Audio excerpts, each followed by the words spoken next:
Boston drowned in a sweet wave, the Great Molasses Flood that buried a neighborhood. Imagine stepping out onto a busy Boston street on a mild winter afternoon, the air carrying the faint, sweet scent of the harbor. Suddenly, a deep, metallic groan echoes through the neighborhood, growing louder like thunder rolling closer. Then, in an instant, the world changes as a towering wave of thick, golden-brown molasses surges forward, swallowing everything in its path. On January 15th, 1919, this unimaginable scene unfolded in Boston's North End during the Great Molasses Flood, one of the strangest and most surprising disasters in American history.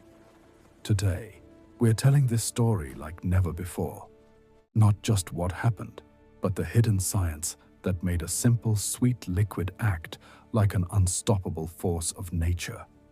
Stick around for a journey that blends gripping history with mind-bending physics, and the powerful lesson it left for all of us. Let's step back into 1919. World War I had just ended, and Boston buzzed with energy. Ships docked daily at the harbor, unloading goods from around the world. In the tight-knit North End neighborhood, families lived side by side with warehouses and factories.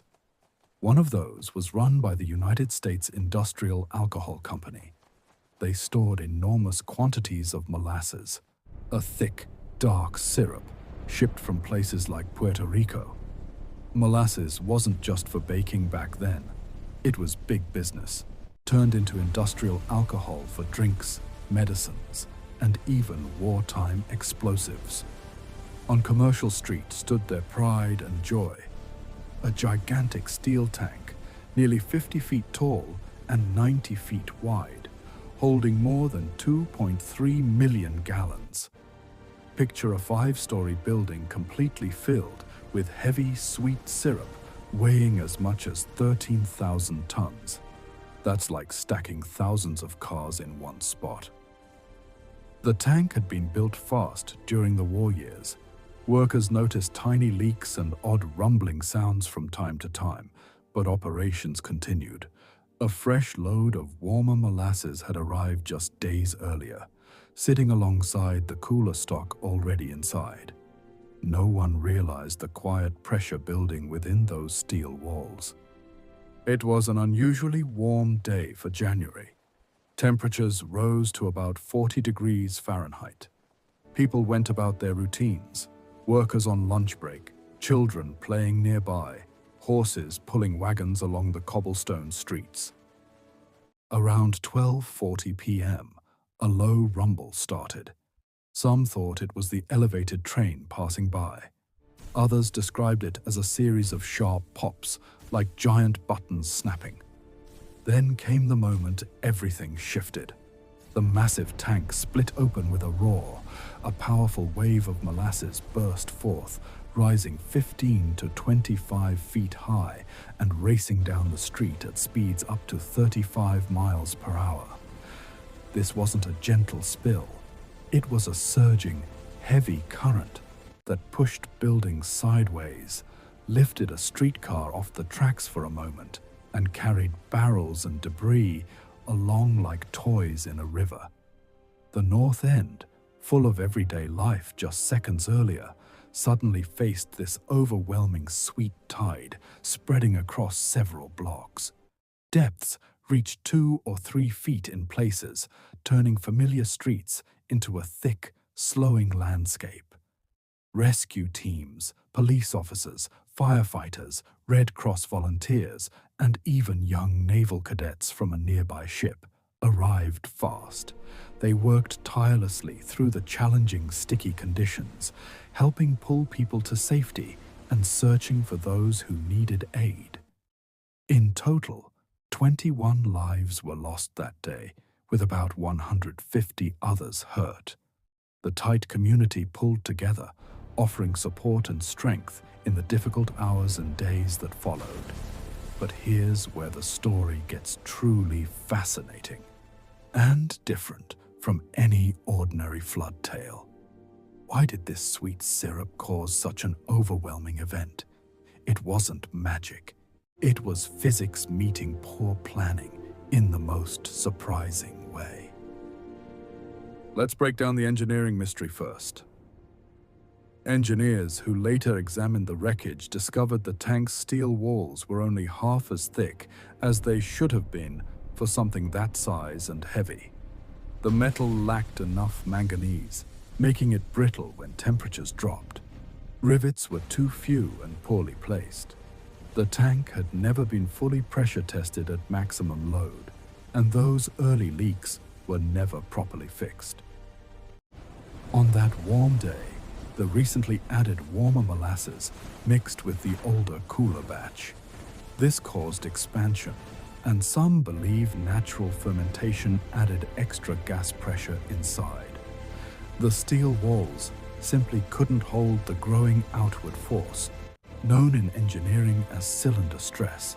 It was like a balloon stretched too thin until it popped. If stronger materials, better construction, and regular expert inspections had been in place, this moment might never have come. Now comes the unique science twist that makes this disaster stand out. The molasses itself behaved like a secret character with its own surprising rules. Molasses is about 1.4 times denser than water, heavy stuff, but it's also a non-Newtonian fluid, meaning its thickness or viscosity changes based on conditions, especially temperature. The old saying, "slow as molasses in January," exists because cold molasses turns extremely thick and resistant to flow. Inside the tank, the fresh shipment was still a bit warmer from its tropical journey. When the tank burst, that warmth let the liquid start moving more easily at first.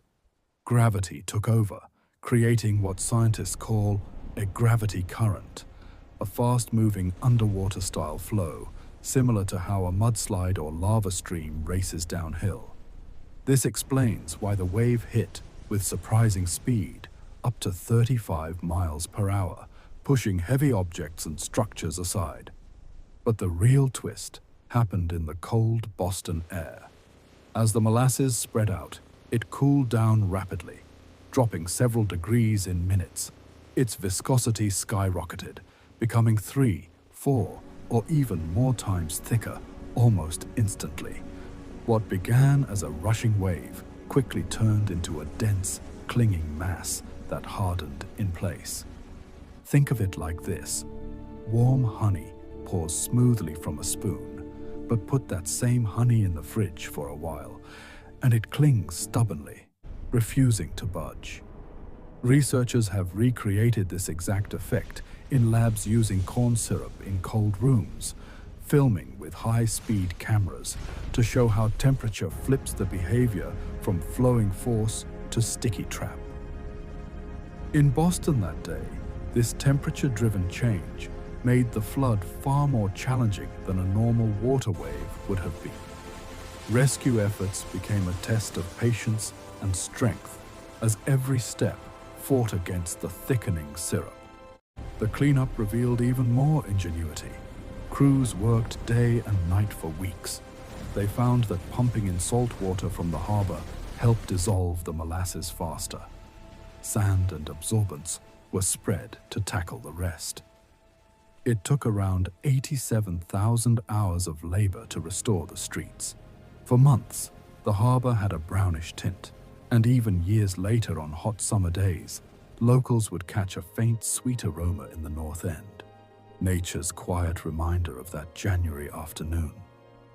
The company faced court proceedings and was held responsible, paying damages to families and the city. But the real legacy went beyond one event. This bizarre flood pushed America to strengthen safety rules for large industrial structures. States started requiring licensed engineers to review and approve plans, with mandatory testing and inspections.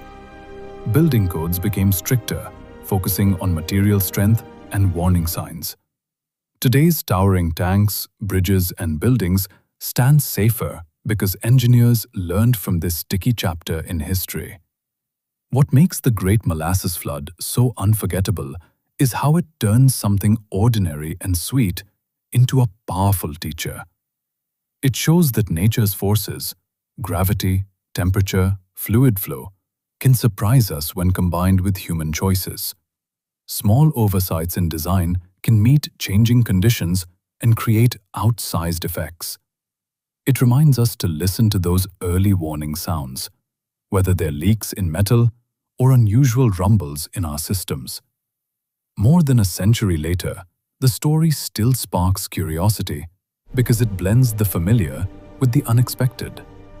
Molasses, something we associate with comfort and baking, revealed the hidden power of physics in everyday materials. It teaches that science isn't distant. It's in the tanks we build, the liquids we handle, and the cities we call home.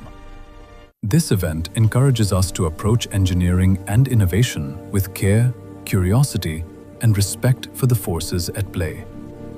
By understanding viscosity changes, gravity currents, and material limits, we build a safer world, one lesson at a time, from even the most surprising moments in history.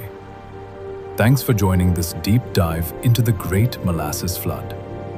We explored the human story, the dramatic moments, and the unique science that made it all unfold in such an extraordinary way. If this blend of history and eye-opening physics caught your attention, give it a like. Subscribe for more stories that mix the strange with the scientific. And drop a comment. What other unexpected disaster or hidden science moment should we uncover next? Stay curious about the world around you. Even the sweetest things can hold powerful secrets. We'll see you in the next video.